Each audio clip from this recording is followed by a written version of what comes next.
Hello all of you, welcome to science section. इस class में हम ट्रांसपोर्टेशन इन प्लांट्स पढ़ेंगे, जो कि किस चैप्टर का पार्ट है, transportation in animals and plants, जिसमें हम एनिमल्स के ट्रांसपोर्टेशन सिस्टम के बारे में जान चुके थे। Heart, lungs, okay, and food transportation, ये सारी चीज़ें हम इस चीज़ में उस क्लासेस में पढ़ चुके हैं। अब हम बात करेंगे ट्रांसपोर्टेशन इन प्लांट्स कि प्लांट्स में फूड का, वाटर का कैसे सप्लाई होता है, कैसे ट्रांसपोर्टेशन होता है। Okay, so let's start. Transportation of water and minerals, जैसे हमारी बॉडी में भी मिनरल्स की ज़रूरत होती है, कार्बोहाइड्रेट, फैट्स, वैसे ही ट्रांसपोर्टेशन यहाँ पे वाटर एंड मिनरल्स का प्लांट्स में होता है। So the roots of plants absorb the essential minerals and water from the soil. जैसे कि आप सब जानते हैं कि सारे ही प्लांट्स सॉइल में लगे हुए होते हैं, ठीक है, और सॉइल जो है वो रिच इन मिनरल होता है, ठीक है, उनके पास बहुत सारे मिनरल्स होते हैं। तो एक्चुअल में क्या होता है कि प्लांट्स क्या करते हैं, वहाँ से सॉइल के अंदर से सारे मिनरल्स और वाटर को क्या करता है, अब्जॉर्व करता है। The root have hair like structure presents on them, यानी कि जो प्लांट्स होते हैं उनकी रूट्स में हेयर लाइक स्ट्रक्चर होते हैं, जिससे हमारे हेयर होते हैं। This hairs increases the surface area of the roots, यानी कि ये जो हेयर्स होते हैं वो सरफेस एरिया बढ़ा देते हैं रूट्स का, and hence allow more amount of absorption, जिसकी वजह से एब्जॉर्प्शन ज़्यादा अमाउंट में हो पाता है। Transportation of water and minerals from the roots, the water and minerals are transported to other parts of the plant through special kind of tissues. यानी कि क्या होता है कि जो भी फूड का एब्जॉर्प्शन हुआ रूट्स के थ्रू, वाटर एंड मिनरल्स, सो ये जो है ये डिफरेंट पार्ट्स को कैसे सप्लाई किया जाएगा, just because of the special kind of tissue, जिसे बोलते हैं vascular tissue. There are two vascular tissues present in the plants, ठीक है, जैसे कि फर्स्ट है जाइलम टिश्यू और phloems. Okay, so it is a vascular tissue, that is xylem is a vascular tissue that is responsible for transporting nutrients and water in the plants. यानी xylem vessel का काम क्या होता है कि nutrients and water को supply करना। the root cells absorb water and minerals and transport it to xylem, यानी कि जो रूट्स क्या काम करती है, एब्जॉर्प्शन का काम करती है, और वाटर एंड मिनरल्स को जब ये अब्जॉर्व कर लेती है तो किसको ट्रांसपोर्ट कर देती है, जाइलम वेसल को, and xylem carries it to other parts indirectly without usage of energy. यानी कि क्या करती है जाइलम वेसल, सारे ही पार्ट्स में जहाँ पे इसकी ज़रूरत है वहाँ पे इसको प्रोवाइड कर देती है वाटर एंड मिनरल्स को। अब फ्लोएम वेसल की बात करते हैं। Phloem vessel it is a vascular tissue that transport the food produced by the leaves to all parts of the plant. यानी कि हमारा खाना कहाँ बनता है, वो तो हम तो क्या है, हम तो प्लांट्स के ऊपर डिपेंडेंट रहते हैं, है ना, एनिमल्स के ऊपर डिपेंडेंट रहते हैं हमारे फूड के लिए, बट प्लांट्स तो अपना खाना खुद बनाते हैं ना।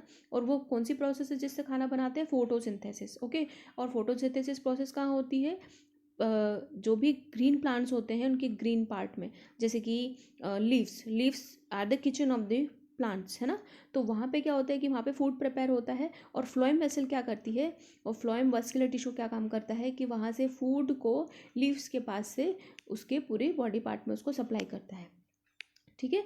तो दिस इज़ द फंक्शन।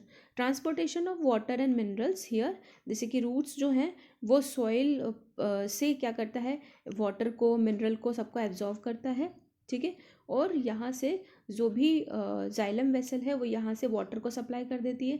यहाँ पे फ्लोएम वेसल का काम आता है कि क्योंकि यहाँ पे फोटोसिंथेसिस प्रोसेस होगी, यहाँ से फूड प्रिपेयर होकर पूरी बॉडी पार्ट में सप्लाई हो जाता है, ठीक है।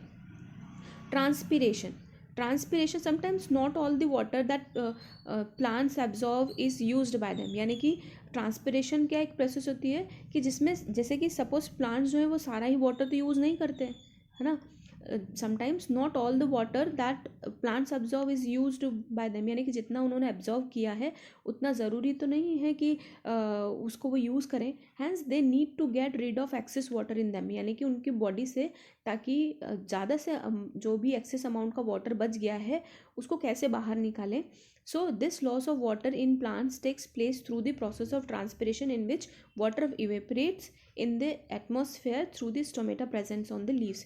सो लीव्स में स्टोमेटा होते हैं जिससे कि वो गैसेस का एक्सचेंज भी करते हैं और ट्रांसपिरेशन प्रोसेस भी करते हैं। ट्रांसपिरेशन क्या होती है, जब भी एक्सेस अमाउंट में वाटर प्लांट्स के अंदर आता है तो वो वाटर इवेपरेट कर देता है, ठीक है, वाटर को अपने स्टोमेटा से बाहर निकाल देता है, ठीक है, और इवेपरेशन के थ्रू वो एटमॉस्फेयर में चला जाता है, ठीक है।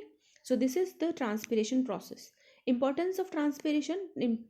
Transpiration results in absorption of water as the water from the leaves evaporates. जैसे कि आप जानते हैं कि वाटर जो है वो evaporate हो रहा है लीव से. It generates a suction pool in the plants that bring the water from the roots upward. यानी कि इससे क्या होता है, सपोज यहाँ पे जो लीव्स हैं, ये जो प्लांट्स है इसकी जो लीव्स हैं, ठीक है, यहाँ से जो वाटर एक्सेस अमाउंट का वाटर जो है वो बाहर निकल गया, ठीक है. सो यहाँ पे जो रूट्स हैं, यहाँ से क्या होगा कि जब वाटर की कमी होने लगेगी प्लांट्स को, तो यानी कि यहाँ से जो अपवर्ड डायरेक्शन का मूवमेंट होगा, इसे हम क्या कहते हैं, सक्शन पुल, ठीक है. And transpiration helps in cooling down the plant.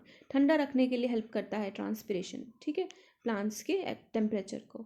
So this is end of this chapter, transportation in animals and plants. अगर आपको ये वीडियो पसंद आया है तो प्लीज़ इसे लाइक करिए, चैनल को सब्सक्राइब करिए, और कोई भी क्वेरीज़ हैं आपको इस चैप्टर से रिलेटेड या कोई भी साइंस से रिलेटेड टॉपिक्स आप पढ़ना चाहते हैं तो आप कमेंट में टाइप करके भेज सकते हैं. Thank you all of you.